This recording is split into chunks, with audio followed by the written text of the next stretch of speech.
Hey guys, thanks for joining me for another Dissidia Final Fantasy Opera Omnia video, and tonight we got some surprising news. The official DFFOO Twitter account actually tweeted out Clouds FR. So Clouds FR is something that we've been speculating that's going to be coming soon, but we just didn't know exactly when it was going to be coming because it was a special campaign banner. A lot of people were thinking that it would maybe come during the special event where we're thinking Oran would come, and that would maybe be a decent place that they could have it. But no, they're just going to chuck it out here with Setzer, apparently, is what they're going to do. I wasn't expecting this for a couple of reasons. One, because we're already getting a Setzer banner, and they normally don't just like layer the banners on top of each other. So I guess that's the main reason that I wasn't expecting it. And then two, I was expecting it with like the Oran banners, right? So kind of crazy. So Cloud FR is actually dropping from the time I'm recording this, like less than 24 hours. So it comes out at the same time as Setzer. So I'm going to very quickly do a should you pull on it. But here's our evidence on Twitter. They said on August 8th, which you can see here, they also tweeted Setzer August 8th. So they are literally dropping together, right? And I know a lot of people have been excited for this Cloud banner. So let's go ahead and take a look at it here. Once again, because this is kind of a special case, I don't know if they're just going to do it like this, where they're going to drop this Cloud Celes banner. This was the New Year's banner for JP, right? Which is obviously a very special case. So it's like, yeah, when do you drop a banner like this? So my assumption is it will look like this, but I would not leave it out of the realm of possibility that they maybe tweak Setzer's banner and they pair him with Setzer instead of his normal, which I'm trying to remember who I even talked about in that Should You Pull video, but whoever was paired with Setzer, I mean, they could just pair Cloud with him on the other end of the banners, or they could just leave Setzer set exactly how it is and then have this banner there as well, which is probably what they're going to do, right? So let's talk about these characters a little bit. We'll talk about if their spheres are worth holding on to, if their calls are worth holding on to, etc., right? So we only have two characters to talk about here, which are Cloud and Celes. Now, I'm going to say this.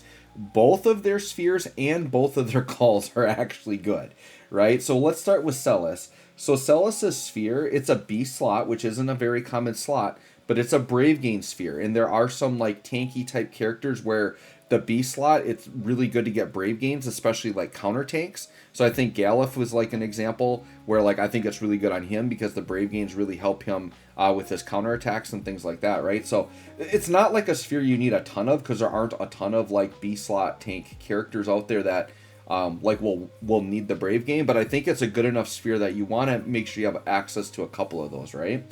Celes' call is notable because it's a lock call. So being able to give Celes call to any character to allow them to lock is very good. I find this very notable on characters like Kain and Freya, because they're not naturally characters that can lock, but lock is very good on them because you can have them lock, they can jump up in the air, and then the enemies will stay locked to them while they're in the air. So anything single target, they're literally going to attack the empty spot and miss.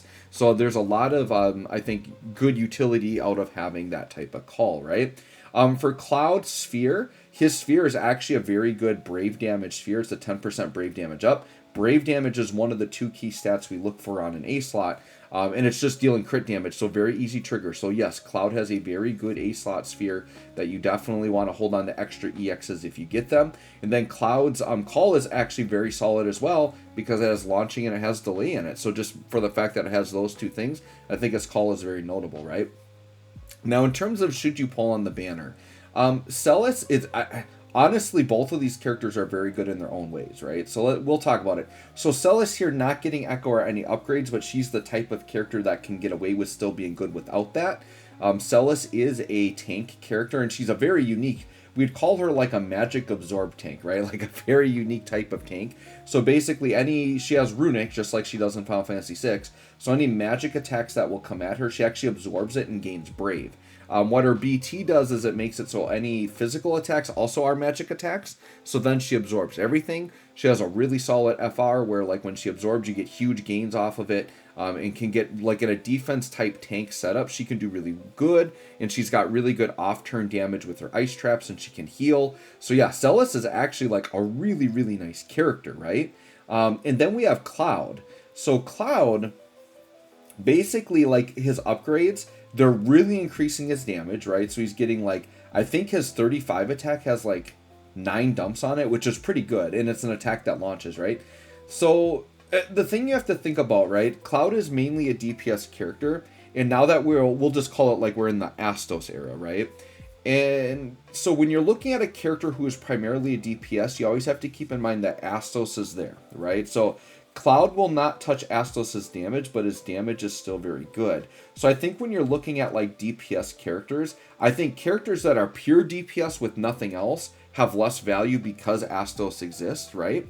However, DPS characters that offer extra utility have a little bit more value, and I think Cloud does fit into that, right? So he has delay, he has launching, and he has a very nifty paralyze that has, basically with every rework, they make his paralyze better and more consistent, right? It used to be his paralyze was only single target, only had a chance to go. Then they made it so like you could get a plus version of it that would be guaranteed, but it'd be very inconsistent when you can get it. Then they made it so his paralyze was AoE, but you still had to like try to get the plus version. Now what's going to happen is Cloud will have an overhead that basically anytime you crit, it's going to refresh it. And as long as you have that overhead up, he always will have the plus version of his cross slash, which does the paralyze. So he pretty much can AoE paralyze on demand, which is really, really good. And his FR conditions, provided that the enemies aren't immune to paralyze, is very good, because the conditions are just to do, I believe, crit damage and to attack a paralyzed enemy, right? So, like, super easy conditions for Cloud. So it is a very nice flexible FR. He is a very good damage dealer that he's, outside of Astos, he's top tier, right? And then he does provide really nice utility, right? Now, we have a lot of other characters going on this month, so a lot of things to think about. So should you pull on this banner? Really, this is a banner, like, it's really hard to tell this is a banner where it's like, I can't just say everybody needs to pull on it, and I can't say everybody should skip it either. This is a banner that's really going to depend on your situation and what you're looking for and what your resources are. Now, one thing we always say in this game is if a character is your favorite, definitely pull for them. And Lord knows there's a lot of Cloud fans out there, right? Cloud is maybe the single most popular Final Fantasy character in the franchise. If not, he's like a top probably 3 character in the entire franchise, right? And I have had people asking me about Cloud. Like, I'll have people where, like, Cloud isn't due for a rework for, like, a really long time, and they'll just say, when's Cloud coming back? When's Cloud? Because everybody freaking loves Cloud, right? So, yeah, if you love Cloud, he is definitely a worthwhile character to invest in and get. Like, he is ridiculously good. And getting Celes, like, if you pull Celes' kit on the side, that's awesome because she's a really, really good tank, right? Now, in terms of Celes herself, I don't think you should go on here and chase Celes. Because you might as well, if you're someone that wants Celes and really wants to use her, you might, if you don't have any of her kit, you might as well just wait till she gets her rework and pull her then. Because while she is good now, like, there's a long list of characters that I would rather use over Celes right now, right? Like, pretty much Celes is a character I'm only breaking out for lockout content. But definitely is like the tank that she is, very, very good character, right? But I don't think I would go in here and aim for Celes. I would say if you're going to go in here for Cloud and you pick up Celes on the side, that is freaking awesome, right? The other thing is so like if you're a player that like you have Astos, right? Cloud, you could, for you look at the game more of like a meta relevance in terms of like whether you like Cloud or not. Like you only want him if like you really need him. And do you really need Cloud? No, you don't. And once again, if you have Astos, you have other damage dealers like Aranea, Sephiroth, you definitely don't need Cloud. So this banner certainly is skippable for those that want to skip it, right? And once again, this is side by side with Setzer, who I already talked about, who is another character that a lot of players are going to want to go and get. So for me, here's the thing. Veteran players, I think this is very easy because veteran players, because Cloud is such a fan favorite, pretty much as long as you've been playing the game at some point when Cloud has returned, you've probably maxed this guy out because everybody loves Cloud, right? So veterans like me, like I've already got Cloud BT maxed out. He's green, blue, he's ready to go. So for a veteran, I think what I would recommend is definitely ticket DFR because Cloud, because I talked about this on the Bart's banner, right? And I'll be honest, Bart's is kind of doo-doo trash, right? And I still think it was worth it for players that had already full invested Bart to go in and ticket the FR. Cloud, it's the same thing, but I think even more worth it because Cloud is like actually really, really good, whereas Bart's is just kind of there, right? But Cloud, like he's actually be a really good, legitimate, fun character to use with good damage and a lot of utility. So I guess I'm going to try to categorize it, right? If you're a veteran that's already maxed him out, then definitely pull the FR. I think this is a very good opportunity to use tickets and grab the FR. If Cloud is a fan favorite, go for him. He's great. He's fantastic. You're going to love him. I would say the players that are going to skip are players who are low on resources. You're not in need of a DPS right now. You need your resources for other characters like Vice and maybe Setzer and things like that. Then you're free to skip. So anyways, what I am definitely doing, I am for sure going to ticket the FR. This is a very easy no-brainer for me. Let me know what you guys are going to do with Cloud, and if you're excited for this crazy surprise. Thanks for watching. We'll catch y'all on the next one.